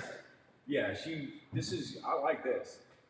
See, at home now I'll have, since I've had this, like it's more customizable. Yeah. I had like 2 or 3 other cameras. Okay. I have an axe. I'm chopping. You've seen my axe. Oh, my axe is really cheap. Man, they're really cheap. Anyway, I had axe hole cams. Really? Yeah. Just going down right on the axe hole. Right, so where I'm pounding the axe hole, right? The axe. Right, get away with it because it's axe, right? Yeah, axe. So I have separate cameras over. I have little circles over there. There's separate cameras that they're just directly down on it. So it's funny. It's fun. You gotta be doing this. Since Almost the channel in January. Well, in the end of December will be 2 years. Yeah. Very cool. So, we're thankful for it. See that? I appreciate it. I appreciate it. I love that you guys are so close. I feel like I struck gold because you're, like I said, this is the best rye on this planet, and you're an hour away. Yeah. Mm-hmm. And I get to come here and do this live with you. And it's a beautiful facility. I If mean, you guys it's can really come nice. here, Yeah. if you guys can actually come here, come to Corbin Cash, it's incredible. We'll pick up the camera pretty soon. Well, I'm sure he's got to drive his kid he's got to drive Corbin Cash to Souza to school in the morning, right? Yeah. So when we got to drive home, so we'll be getting off here shortly. I have to drive home. Yes, he's got to drive home. I'm not driving anywhere. Yeah. So, and he's got to walk across the yard. Yeah. That's the nice thing about it. Yeah. You got to walk. We'll make sure he walks and gets there. A nice commute to work is not bad. I have one last question for you. If you, as of right now, had to only drink one of something that you make, what would that one bottle be? Nice. 1917. Nice. Is that right? I mean, it'd be my go-to. It's just for an everyday, like, it's literally what I go to. It's fantastic. Yeah. And it's funny because people are like, but you guys, I'm telling you, this is really. I just wanted to get the 21090 pick on here on the live stream. This is delicious. With Corbin Cash. This is, I don't. It's funny because when I was more like the sales guy and the brand ambassador and all that, I would get to taste so many different whiskeys because I'm doing all the shows all the time. And I miss it because I get like now I get exposed more. And now I'm stuck here doing all this, which I love.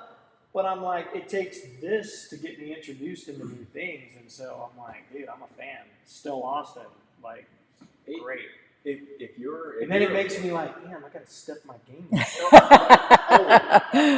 up. Brooklyn is really good. I mean, because you're concentrating on your stuff, so you probably don't venture out much. I mean, I love to, but I don't get to. Yeah. Okay, so you don't get to. So because of what I do, I have way too much of stuff that Yes, you do. I'm creeping up on 300 bottles of just a variety of stuff.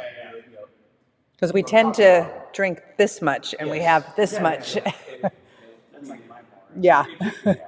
If you're, I mean, we could make this like a quarterly thing or something like that. Yeah. Or whatever you want to do. I'd come up to your place because this. Oh, then we could pound it. Then I get Pound it. That'd be great. Yeah, actually. Because it's I mean, this is where I get introduced when I'm doing other things and we're doing shows with other people, like, and it, like, I'm just a big fan of craft spirits, and so it's me too. It's funny because so many people's like, oh, that's your competition. I'm like, nah, we're all. I mean, yeah, I guess we're indirect all competition, but at the end of the day, people like what they like. Yeah. And they can like yours, and they're gonna like others, and I mean, and that's the thing. I think where the whiskey world has changed is like, it's not the 70s or the 80s anymore where everybody's. I'm a Jack Daniels fan, and I'm tattooing it on my arm. Exactly. That's all I drink. Those days are gone. Yeah. They are. But I understand why it was that way. There wasn't a lot of choices in the spirits world. There was like 5. Yeah. And so now it's like, we want to be a rye whiskey fan. Yeah. But like I'm a huge Frey Ranch bourbon fan, and they have a good rye too. Like they're great. Yeah. But somebody gave me a bottle of their bourbon, and I'm like, damn, this is. I got it. Go ahead. Go finish what you're saying. I got something on that. No, but it's like, and then I'm like, well, who are these guys? And then I start seeing them, and they're, and they're just like us. Farm to bottle, right? Super cool, Nevada based, and that's what Top I Gun. love seeing. That's what Fallon Nevada, Top Gun, right? Yeah, you got to come out with Top Gun bourbon. Top Gun. Yeah. Right. So before we even knew of Corbin Cash, we went to Frey Ranch. We did beautiful distillery. It's a really cool place. You've been there. I haven't been there. Oh, I want to go check it out. Go check it out. Yeah. Like I said, I haven't been. I want to be there when you guys are there too. Bobby's going to work his way into everything. Weasel my way into all this stuff. You don't have to think I'm there. Oh my gosh. But before that, they're rye. We went to the distillery like, oh my gosh, this is incredible. And for me, it had to be that little bit of funk, that grass. Yeah. But Well, it was the first one I knew that they farmed it, harvested, did all of that process like yours. I think it makes a difference. Your favorite rye, my favorite rye as well. So we can come home, and it'd been a couple months probably, and then we'd come out here. Oh my gosh, this is incredible. This is great. So we were trying to find all of the distilleries in California and hit them all. That's how we found. It's Yeah. like a thing that we're trying to hit them all, because we could drive to them. We both enjoy doing it. It's something we do together, right? So I'm like, okay. This was like my less than 10th episode. I mean, it might be my second or third, I don't fourth know. episode. It's so cringy. It was so bad. But the content, I mean, what I was doing was good. I said, okay, it was local ryes was the episode, right? Which I had Corbin Cash and Frey Ranch. At that point, I thought Frey Ranch was my favorite rye. I'm doing them side by side. I'm like, oh, definitely, this is Frey Ranch. This is incredible. This is great. They were both good. It wasn't about which one was good. It was which one did I like better. I'm like, oh yeah, this is Frey Ranch. This is the best. Then I finally get it revealed to myself. I'm like, son of a bitch. Corbin Cash, 1917, Merced Rye. It's the best rye on this planet. And it's been from there. It's been So so Frey Ranch is now my second favorite rye. And hands down, they make a great product, and it's cool for me to see like that's there's just more and more of that happening. Because again, like I tell everybody, it brings awareness to all of us, and people are gonna like you guys have this nice community, and I feel like the small craft distillers, we have to stick together. Absolutely. Yes, absolutely. And I think the key is it's when it's a passion, like I think Frey Ranch has, like we have, and a lot of these distilleries, you're gonna let it rest, and you're not going to release it too young. And I feel like that's a little bit of issue with some of the craft whiskeys is some of them are getting, especially ryes, and I think that's why people get burned on ryes. Is people are just like, a young rye. A young rye sucks. It does. I was gonna say it doesn't taste good. They know. Ours doesn't. Young. Spices are young. You can't be less than 4 years old. And our stuff, like, I won't even release anything less than 5 because it's, again, like, that 4 years was okay. Like, we were stoked but now I'm like, I've tasted our, like this. Yeah. You can't ever go back. Like, there's no way I'll ever release a 3-year-old rye or a 4-year-old. Right now, this is my favorite rye. This one. This one right here.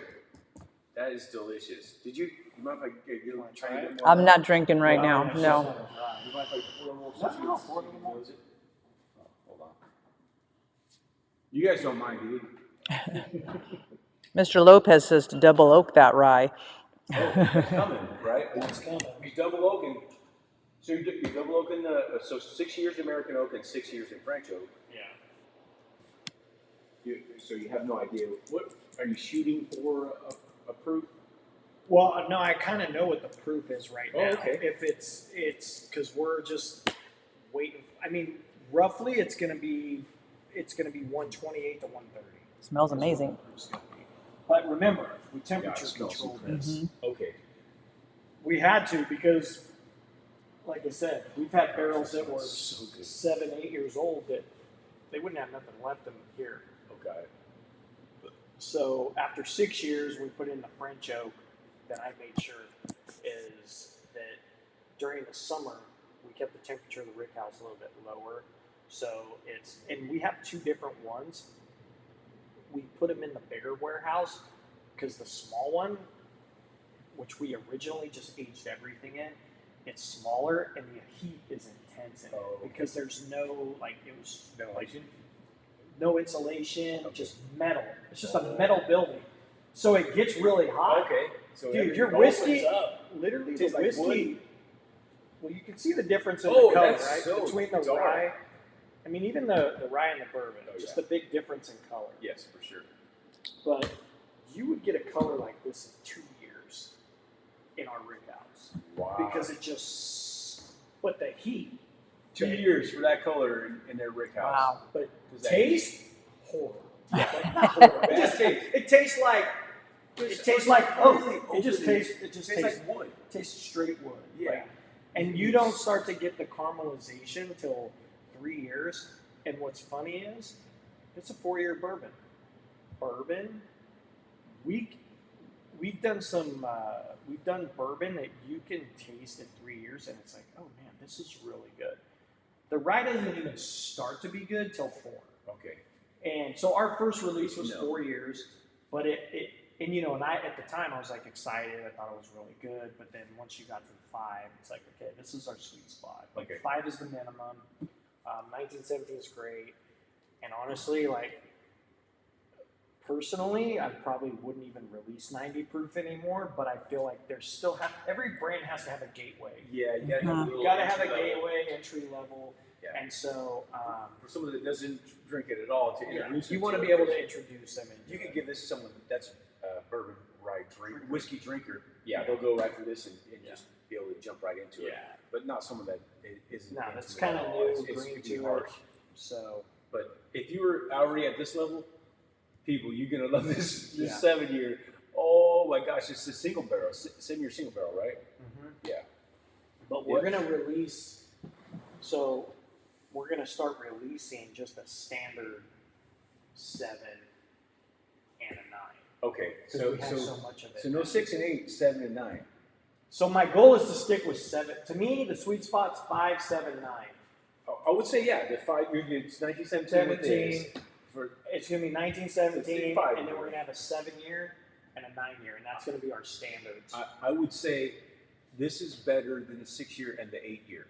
So, and this is the one I can. Now you're bugging me, because that was 8 year was my personal pick. that's my next favorite. I'm just saying. Oh my goodness. So this one right here.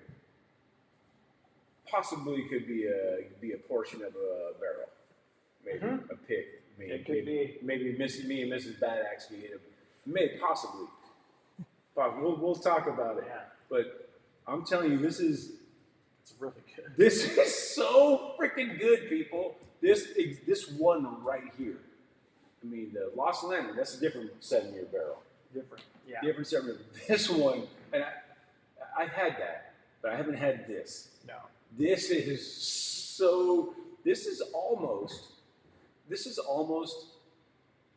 closer to what I get on this nose than I get in this bottle. Yeah. Mm. Yeah. The taste. The taste. The taste almost tastes like the nose. Yes, Yeah. exactly. I know This exactly. goes. If you guys have, Because this taste drinks sweeter. yes, That's why you like it. yes. So I'm gonna smell this when That's why I brought it out. I need 2 blends. People, He told me he wanted a barrel pick. I'm like, well, I just got this one. Yeah.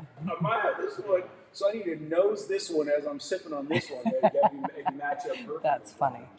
Although this nose is really good too. No, the nose on this is great.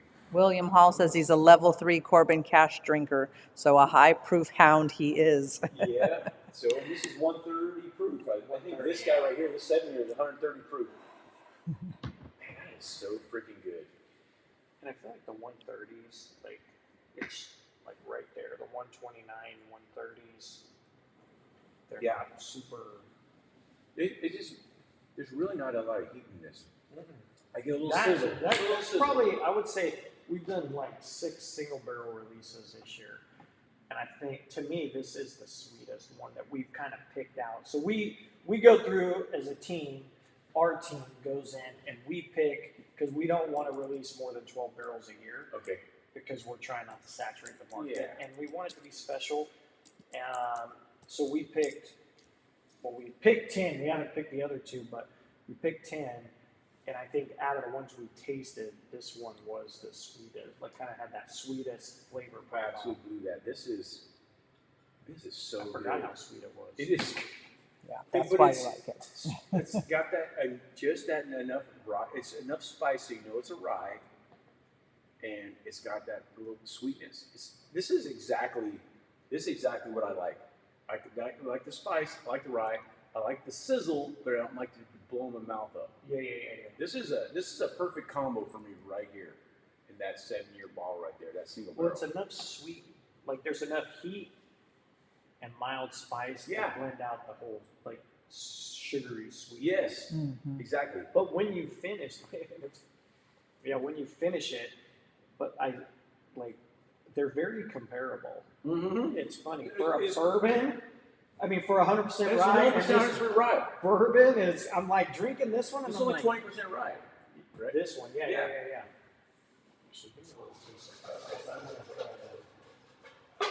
Side by side. So we got it side by side. We got 21090 pick side by side with a Corbin Cash and 7-year single barrel, 100% rye. Oh yeah.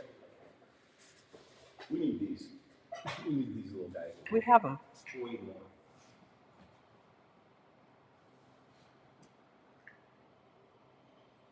Yeah, that is.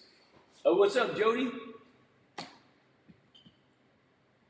I had to watch the Monday. Yeah, hey, so when we scheduled this, you guys know I'm a Raider fan. Raider, yeah. Are you a Raider fan? Yeah. Oh, I'm sorry. It's Me too, rough. I'm sorry. So I mean, they're playing tonight against the Lions, right? Yeah, I didn't know, but yeah, you know.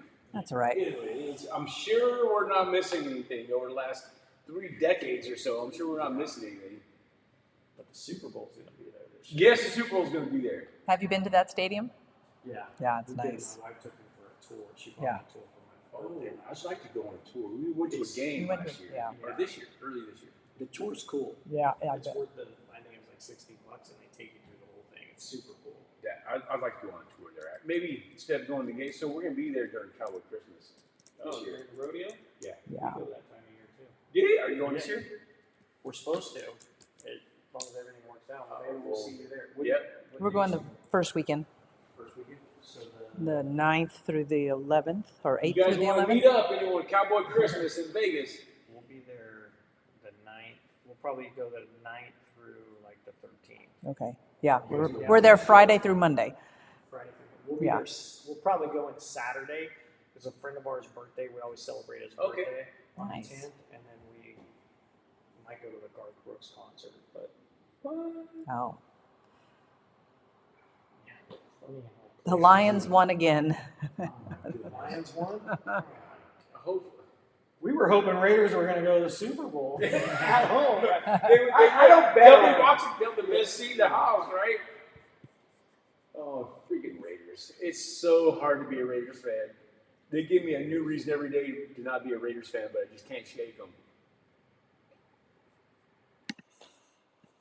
Bourbon Bounty wanted to know if that was the 21090 pick. It is. And I said yes. It is? Yeah, okay. He said, yeah. Well, it's caramel. It's a caramel roll with sugar glaze over the top.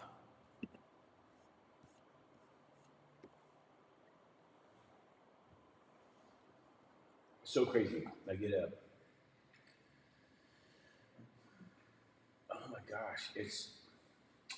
Yeah, this one drinks. This like it, this it's one not. smells. Yes. It's. All right. Hotter. So if any of you out there have the 21090 pick and Corbin Cash 7-year, right? If you got that combo, this nose is this palate. Yeah. It is. Now I'm curious to. Yeah, this one has a little more heat. Oh, for sure. It's definitely a lot got the more heat, but yeah, the palate is more like the nose. That's kind of crazy for it. That is blowing my mind at how this nose is this Well, palate. it's nice to have a nice nose on it, but really you want it to just taste amazing. Ultimately, Yeah. I'm going with palate. Absolutely. I'm not gonna Yeah. keep drinking it if the palate is- Right. But this is delicious. So, hey, so the rest of that's your bottle. How about that? Oh yeah, that's the rest of your. I have another one home. Really? There you go. So show them, Appreciate that. So, show them around oh yeah, a little my bit. pleasure. You like that so much? That's yours. You got a 21090 pick. So when you're on, I'm with them, gonna tell them. when you're on with them, say, hey, I got your pick. Hey, and hopefully they still have some, and you can sip it with them. Yeah, yeah, man. Yeah, that's yours. I have a couple bottles. I have 300 or so bottles. Yeah, I've got enough. it's about sharing, right? Bad axe habit. Yeah, exactly. Exactly. For sure. So do I. You mind if I'm gonna grab the Yeah, phone? yeah, yeah. Grab the Or phone. Lisa, if you want to grab the phone, I'm Mrs. Badass. Grab the phone and she can just grab it. And, But what about the mic? what's that? We're Taking it off still a little sake tomorrow. Are you still sake, bro? Well, we got rice in there. That's what we're messing with. That's what's in the fermenter right now. Oh my goodness. That's the great thing about having a small craft distillery, right? You can mess with crazy stuff. Do whatever you want. They're both delicious. So we're going on the road. We're going weird right because here. I can't You see guys what are I'm seeing doing. this live. We're walking, and we're walking. Don't trip. Yeah. Don't trip on the cord. Don't trip on the cord. All right. So you guys, hopefully you can still hear us. You're gonna see. He can probably tell you about this stuff here. Yeah. Well, this is our bar. So we have our tasting room, and then we have our bar. So if you want to come out on the weekend and have craft cocktails and stuff, so we have our old-fashioned menu, our martini menu, and then we do our cocktail menu, and Yeah, like that. yeah. So full cocktail bar. But your backdrop to our bar is our nice craft distillery. There you go. Craft Distillery right there.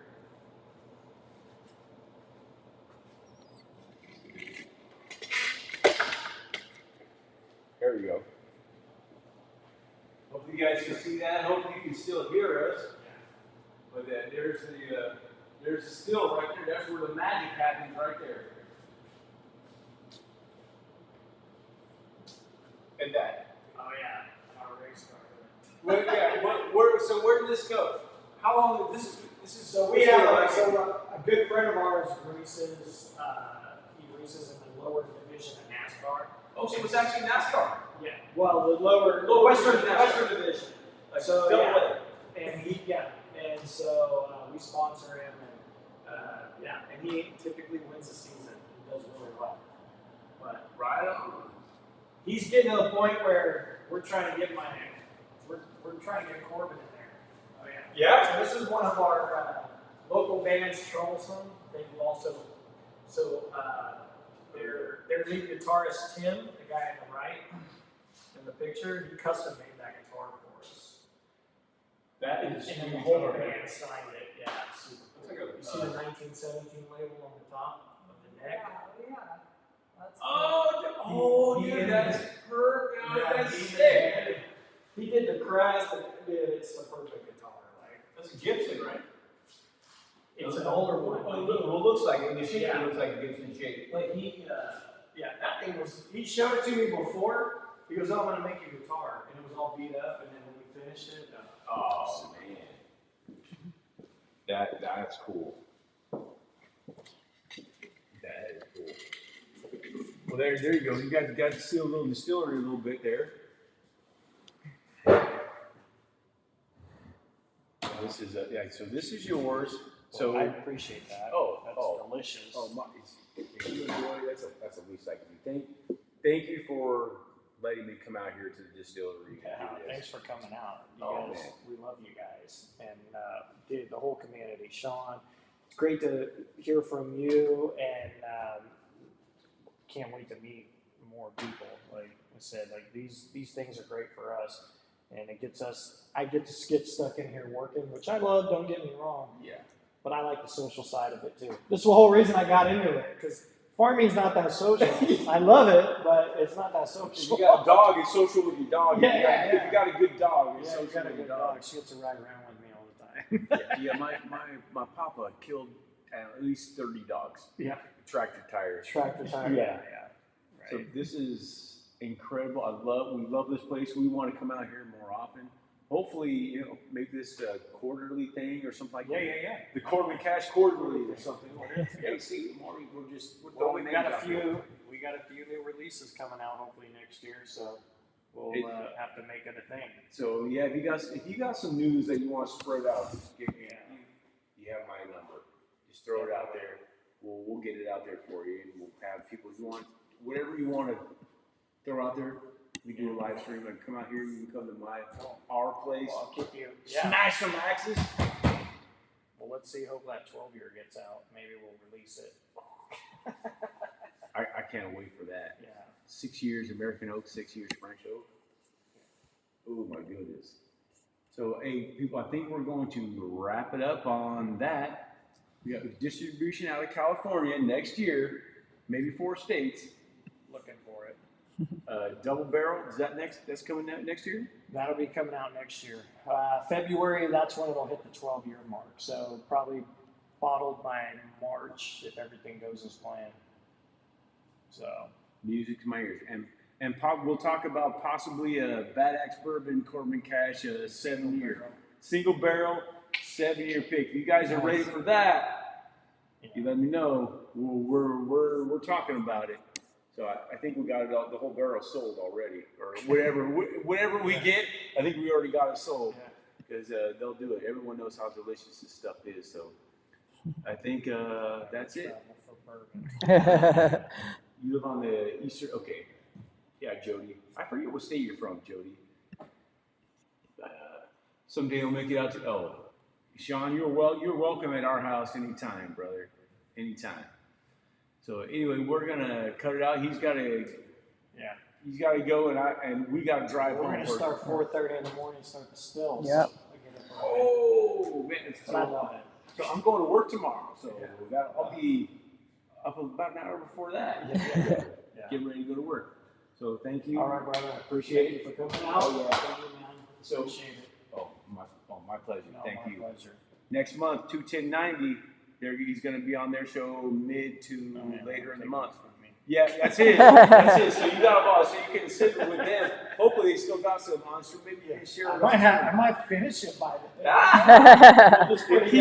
Keep that. Okay. So keep that. I got that little separate. I was going to give you that, but you like it so much, that's yours, man. So we are. So my little tagline is, I don't have my. Dang, I brought the axes and they're in the Jeep. So sharing good bourbon with friends and family is Bad Axe. So That's it. Thanks for watching. Yeah. All right, people. Have a great night. Drink responsibly. If you're drinking, don't drive. And we'll see you guys all next time. Good night, everybody. Appreciate it. See you guys.